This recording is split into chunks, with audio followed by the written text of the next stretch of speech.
कहानी की शुरुआत में हमें एक नोट दिखाया जाता है जिसमें ये लिखा था कि एप्पल ऑफ ईडन एक ऐसी चीज है जिससे आदमी की आजाद सोच को काबू किया जा सकता है और टेम्पलर्स इसे सदियों से पाना चाहते हैं, लेकिन उनके रास्ते का रुकावट असैसिन्स का एक ग्रुप होता है जिसकी रक्षा करने का उन्होंने प्रण लिया था।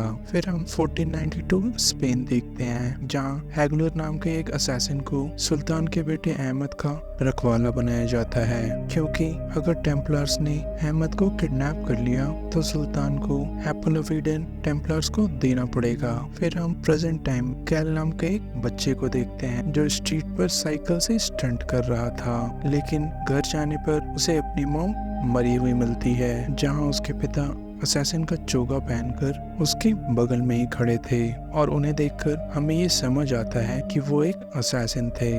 वो कैल को वहां से भाग जाने को कहते हैं क्योंकि टेम्पलर्स कभी भी उसे लेने के लिए वहां आ सकते थे और कैल जैसे तैसे वहां से भाग जाता है। फिर हम 30 साल बाद का समय देखते हैं जहां कैल एक जेल में था और उसे आज फांसी की सजा होने वाली थी और आज ही के दिन कैल का जन्मदिन भी था। फिर आखिरी समय में एक पादरी कैल के पापों के प्रायश्चित के लिए उसके लिए प्रार्थना करने आता है, लेकिन कैल को भगवान में बिल्कुल यकीन नहीं था।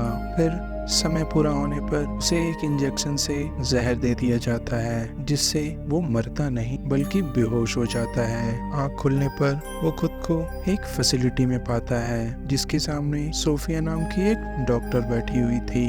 वो कैल को बताती है कि आज से तुम्हारी नई जिंदगी शुरू होती है, लेकिन कैल इन सब चीजों को देखकर काफी घबरा जाता है और वहां से भागने की कोशिश करता है, लेकिन वो फैसिलिटी इतनी बड़ी थी कि उसे देखकर वो हैरान हो जाता है और वहाँ से बचकर भागना बिल्कुल नामुमकिन था। फिर कैल उनसे पूछता है कि ये कौन सी जगह है, जिस पर सोफिया उससे कहती है कि यहाँ हम मानव जाति की भलाई का काम करते हैं और ये सुनकर कैल जोरों से हंसने लगता है।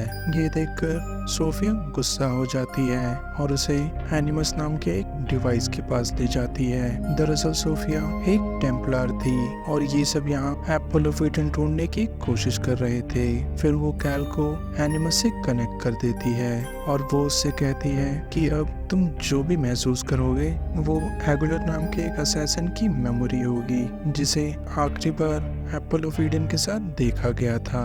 तभी एनिमस के ऑन होते ही उसे अपने पूर्वज हैगुलर की मेमोरीज याद आने लगती है, जहां वो उस समय में पहुंच जाता है जब टेम्पलर्स के लोग सुल्तान के बेटे अहमद को किडनैप कर रहे थे और हैगुलर एक ऊंची बिल्डिंग से कूदकर उन टेम्पलर्स को मारने लगता है और तभी वो उनके जनरल को भी मार देता है और वहाँ बाकी असैसिन आकर टेम्पलर्स की सेना को मारने लगते हैं। फिर मौका देखकर एक असैसिन अहमद को घोड़ा गाड़ी में बिठाकर वहाँ से भागने लगती है जिसका पीछा टेम्पलर कर रहे थे, इसीलिए हैगुलर उनके पीछे जाता है और अपनी बहादुरी दिखाते हुए सभी टेम्पलर्स को मार गिराता है और जो भी हरकत हैगुलर वहाँ कर रहा था वही सेम हरकत कैल भी उस फैसिलिटी में करना शुरू कर देता है। तभी वो घोड़ा गाड़ी पुल से नीचे गिरने लगती है, लेकिन हैगुलर समय रहते अहमद को घोड़ा गाड़ी से बचा लेता है, लेकिन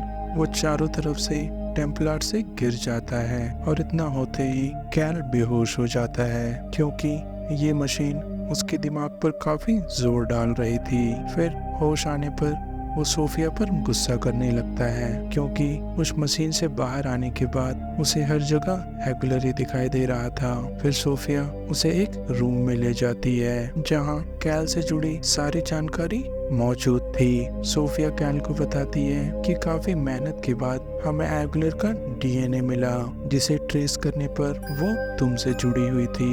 तुम हैगुलर की आखिरी वंशज हो और यहाँ तुम अकेले नहीं हो, तुम्हारी तरह और भी असैसिन हैं। असैसिन्स के अंदर बहुत हिंसा भरी होती है जिसे हम एप्पल ऑफ ईडन की मदद से खत्म कर सकते हैं। ये बताने के बाद सोफिया कैल को कैंटीन भेज देती है जहां उसकी मुलाकात बाकी असैसिन से होती है। फिर सभी असैसिन्स उसे घेर कर कहते हैं कि चाहे कुछ भी हो जाए तुम इन्हें एपोलो ऑफ ईडन का पता मत बताना, जिस पर कैल राजी हो जाता है। और इधर सोफिया के पिता एलन कैल को फिर से एनिमस में बेचने की बात करते हैं, जिस पर सोफिया उन्हें मना करती है क्योंकि वो इतनी जल्दी कैल को फिर से एनिमस से नहीं जोड़ना चाहती थी। और इधर कैल को फिर से एगुलर दिखाई देता है जो उस पर हमला कर रहा था, और उससे बचने के लिए वो उसी के मूव सीख जाता है। तभी उसे कंट्रोल करने के लिए फैसिलिटी के गार्ड आते हैं, जिन्हें वो अपनी मूव से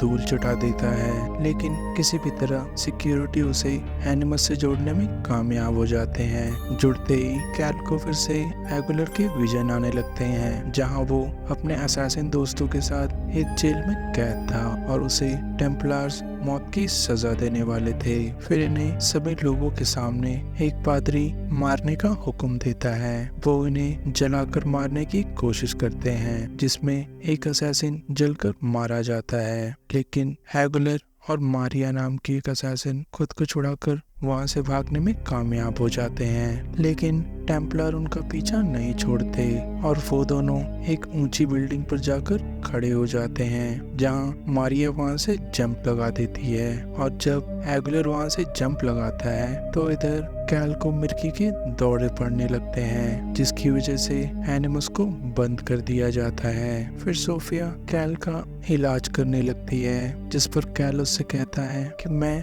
अब एनिमस में दोबारा नहीं जाऊंगा। तभी सोफिया कैल को उसकी माँ का लॉकेट देती है, जिसे उसकी डेड बॉडी पर से सोफिया के डैड ने लिया था।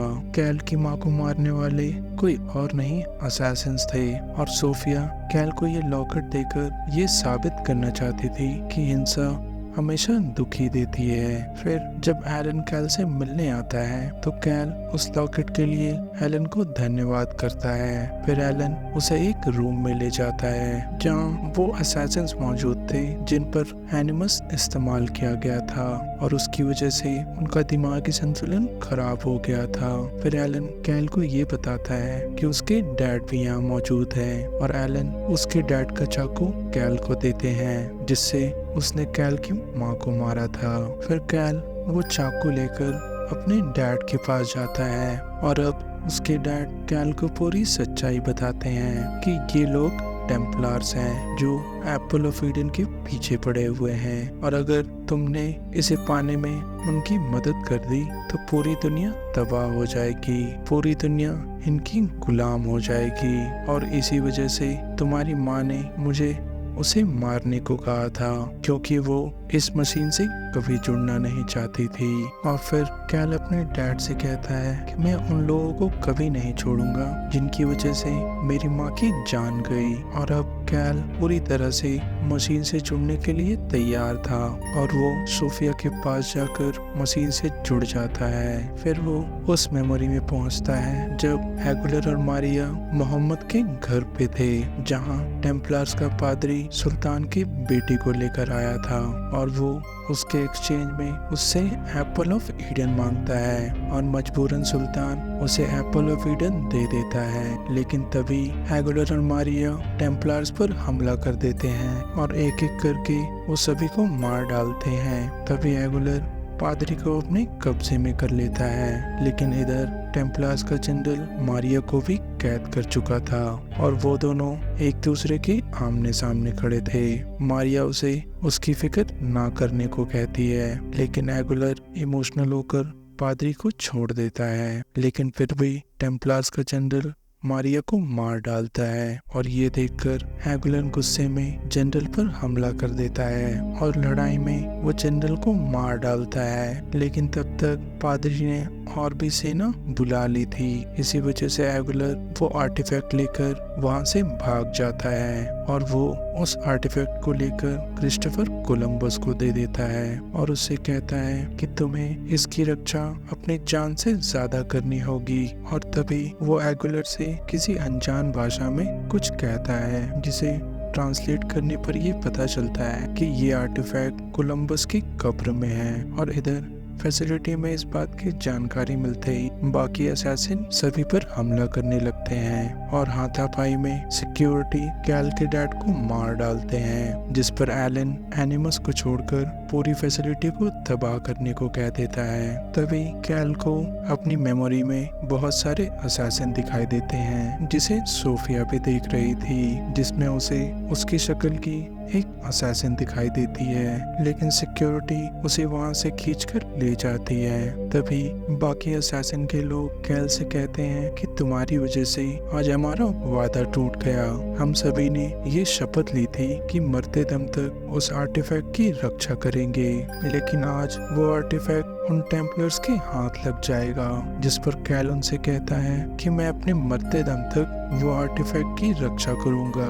और तभी फैसिलिटी में मौजूद बाकी असैसिन कैल से आगे का प्लान पूछते हैं और फिर सभी असैसिन तैयार होकर सेविंग गार्ड से लड़ने लगते हैं। और इधर एलन को कोलंबस के मकबरे में वो आर्टिफैक्ट मिल जाता है, जिस पर टेम्पलर्स के सभी लोग उसकी मिलने की खुशी में एक जगह इकट्ठा होते हैं, जहां एलन सभी को वो आर्टिफैक्ट दिखाएगा। फिर एलन सोफिया से ये कहता है कि हम इस आर्टिफैक्ट की मदद से उन असैसिन्स को पूरी तरह से खत्म कर सकते हैं और दुनिया में सभी लोगों की सोचने की क्षमता को खत्म कर सकते हैं और उन्हें अपनी उंगलियों पर नचा सकते हैं। ये सभी बातें सुनकर सोफिया हैरान हो जाती है और एलन के जाने के बाद वहाँ काल आता है, जो सोफिया से कहता है कि एलन ने हम दोनों को धोखा दिया है और वो सोफिया से इन सब चीजों को खत्म करने के लिए मदद मांगता है, लेकिन सोफिया इस बात के लिए मना कर देती है। और इधर एलन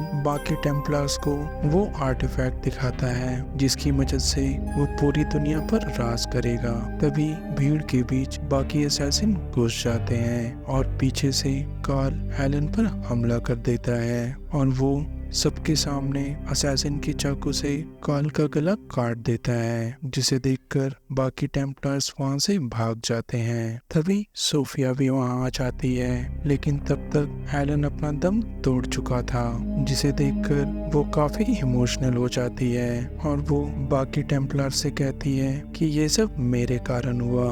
अगर मैंने वो आर्टिफैक्ट नहीं ढूंढा होता तो मेरे पिता आज जिंदा होते और वो उन असैसिन से अपने पिता की मौत का बदला लेकर रहेगी। फिर हम कैल और उनके साथियों को एक बड़ी सी बिल्डिंग की छत पर देखते हैं, जिसके हाथ में वही आर्टिफैक्ट था और इसी मिस्ट्री के साथ ये मूवी यहाँ पर खत्म हो जाती है। ऐसे ही बेहतरीन एक्सप्लेनेशन के लिए हमें लाइक और सब्सक्राइब करें। Thank you.